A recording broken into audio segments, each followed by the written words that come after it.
Okay, hello, and thank you for joining us for this, which will be the last video in our analysis of Stave 4 of A Christmas Carol by Charles Dickens. Again, I will read through the extract first of all. It's quite a short one this time, and then we will start to have a look at some of the key points in terms of the annotation and the analysis that you might consider when looking at this scene. All right. "Spectre," said Scrooge, "something informs me that our parting moment is at hand. I know it, but I know not how. Tell me what man that was whom we saw lying dead." The ghost of Christmas yet to come conveyed him as before, though at a different time, he thought. Indeed, there seemed no order in these latter visions, save that they were in the future, into the results of business men, but showed him not himself. Indeed, the spirit did not stay for anything, but went straight on as to the end just now desired, until besought by Scrooge to tarry, to wait for a moment. "This court," said Scrooge, "through which we hurry now, is where my place of occupation is, and has been for a length of time. I see the house. Let me behold what I shall be in days to come." The spirit stopped. The hand was pointed elsewhere. "The house is yonder," Scrooge exclaimed. "Why do you point away?" The inexorable finger underwent no change. Scrooge hastened to the window of his office and looked in. It was an office still, but not his. The furniture was not the same, and the figure in the chair was not himself. The phantom pointed as before. He joined it once again, and wondering why and whither he had gone, accompanied it until they reached an iron gate. He paused to look around before entering. A churchyard.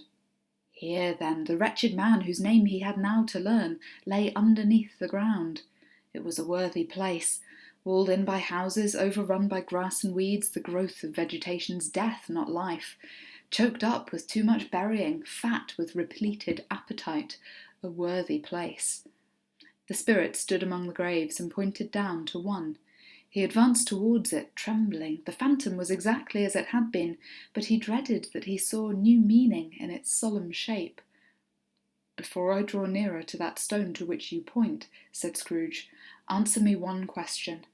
Are these the shadows of the things that will be, or are they shadows of things that may be only?"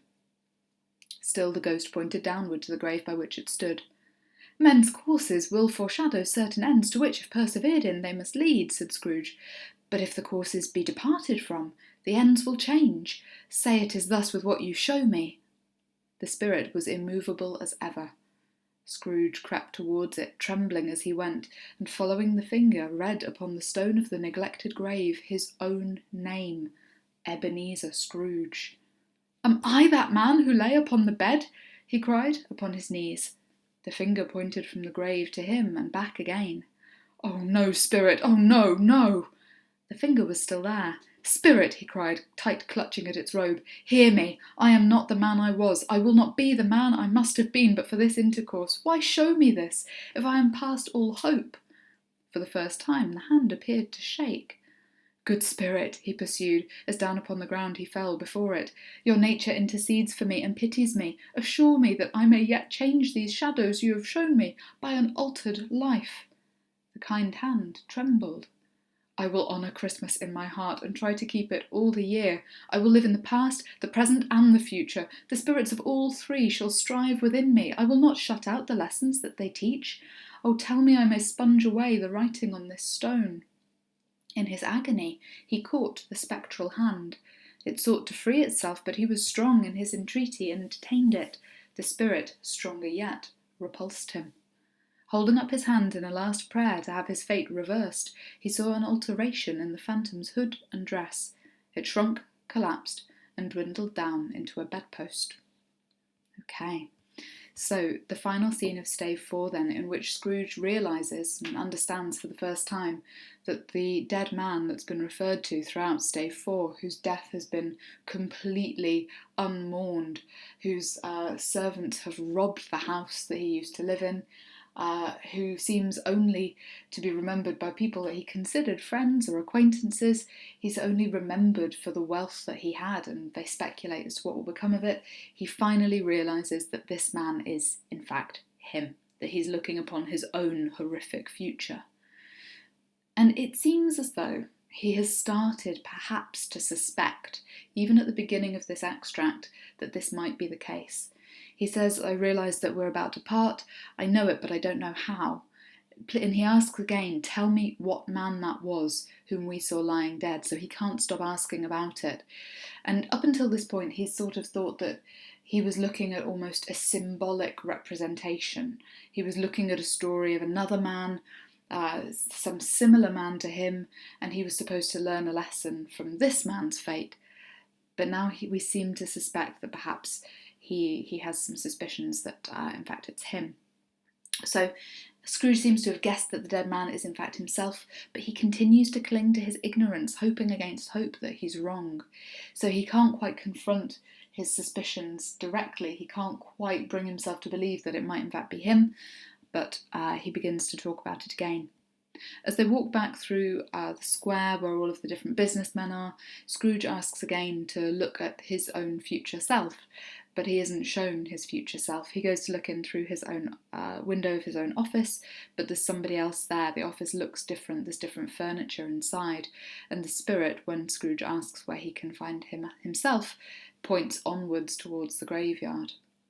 So when Scrooge looks in through the windows of his own office and sees that it's changed and the man inside is simply some other businessman, we might look at this as Dickens implying that even after Scrooge himself has died, similarly sinful men will step into his place. He's very quickly replaced by somebody else who fills his office, and we get the impression that all those vices that Scrooge carries with him, those will just continue again and again and again. They won't all go away. It's up to each individual to come to the realisation that Scrooge is about to have. As they keep walking, they finally reach a churchyard, and this is a completely different place to where Tiny Tim is described as going to be buried. Dickens describes it as a worthy place, and when they look at this graveyard, it's overgrown, it's neglected, it's walled in by houses, so it's kind of crowded on all sides by houses.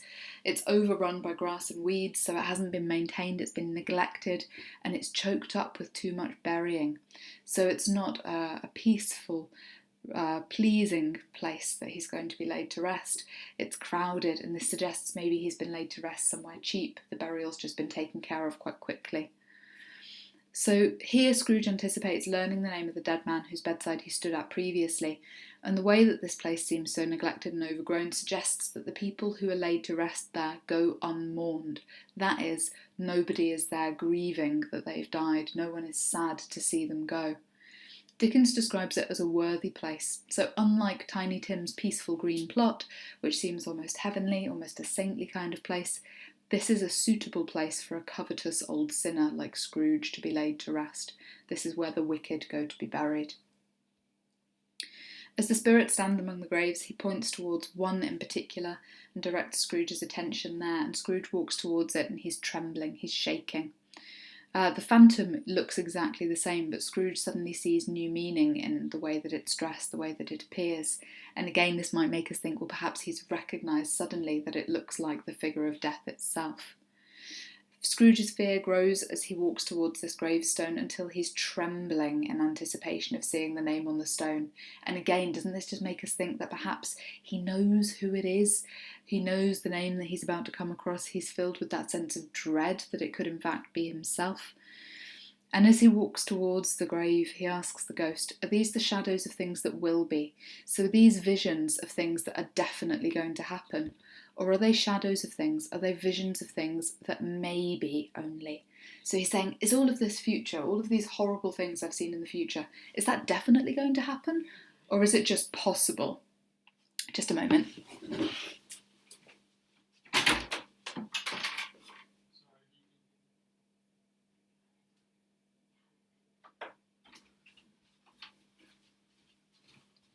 Sorry about that. Okay. And then he says again, men's courses will foreshadow certain ends to which, if persevered in, they must lead. But if the courses be departed from, the ends will change. Say it is thus with what you show me. So what Scrooge is asking here, he's trying to reason with the ghost, saying if he changes course in life, he can surely change his future. So if he continues down the same path that he was walking along, if he doesn't change his ways, he says, well, certainly all of these things will happen, but if I change, doesn't the future change too? And the spirit doesn't respond, but seems immovable. And this is quite a chilling moment because he leaves Scrooge in that mood of doubt and suspense, that uncertainty about whether the future can be changed or not. As Scrooge walks towards the grave, he's trembling as he goes, and he finally sees his own name there and realises that he is the dead man who's been so unmourned. So finally we reach the climax of the story. Scrooge discovers his own name upon the gravestone and realises that he's the man whose death has been discussed. And in horror and in fear he falls to his knees. Now this is a classic symbol of repentance. If you fall to your knees, it's because you're about to beg for forgiveness from God for sins that you've committed. And Scrooge falls to his knees in front of this ghost. And in this moment, Dickens is presenting Scrooge seeing the true consequences of the life that he has led. All of his wicked behaviours have led inexorably, meaning unstoppably, to this miserable, this lonely, this pitiful death. And he sees suddenly that if he doesn't dramatically change the way he leads his life, this is the future that awaits him. He will die and no one will care. So he begs the spirit, no, no. And then he makes this sudden and quite dramatic statement. He says, hear me, I'm not the man I was. He desperately tells the spirit he's a changed man thanks to the ghost's intervention, so thanks to the fact that they have tried to help him change. And he believes that there is still hope of changing this awful future. He says, why show me this if I'm past all hope? There'll be no point in showing me this if I can't learn something from it, something useful. And he continues, he falls down upon the ground in front of the ghost again. Your nature intercedes for me and pities me. So he says, you're showing me pity, you're showing me sympathy. Please tell me I may change these shadows you've shown me by an altered life. So tell me please that I can stop this from coming to pass. I can change the future if I live a better life. And the ghost's hand trembles. It doesn't say anything, but there's just this little trembling, that suggestion perhaps that things may be different if Scrooge can change. And finally, we have this dramatic declaration. This is really the moment where Scrooge's redemption is brought to life. We see how much he has changed, because he says, I will honour Christmas in my heart and try to keep it all the year. I will live in the past, the present and the future. The spirits of all three shall strive within me. I will not forget the lessons they've taught me. So having witnessed the last of his visions, Scrooge is granted a new understanding of what he must do in order to change his fate. He must remember always the lessons that the ghosts have taught him and embody the spirit of Christmas all year round. Essentially, that means he has to demonstrate all of those qualities which Dickens uses the novel to associate with Christmas.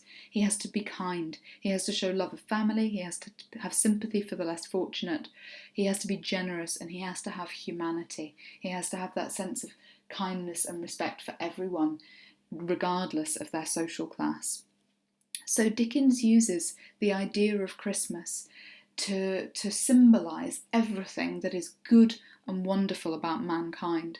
And if Scrooge can act like it is Christmas every day of the year, if he can live out all of those wonderful qualities that Dickens associates with Christmas, he hopes, be able to change his awful future and sponge away the writing on the stone. And finally, he holds up his hands in a prayer to have his fate reversed. And the phantom, the spirit that's been accompanying him through Stave 4, shrinks, collapses, and dwindles down to a bedpost. So as Scrooge is making his final prayers, the last of the three spirits disappears and Scrooge is returned to his room. So this is an incredibly powerful and dramatic scene. It's that climactic moment in the novel in which those lessons really are brought home for Scrooge. He finally understands that if he doesn't dramatically change his ways, this is the future that lies in store for him.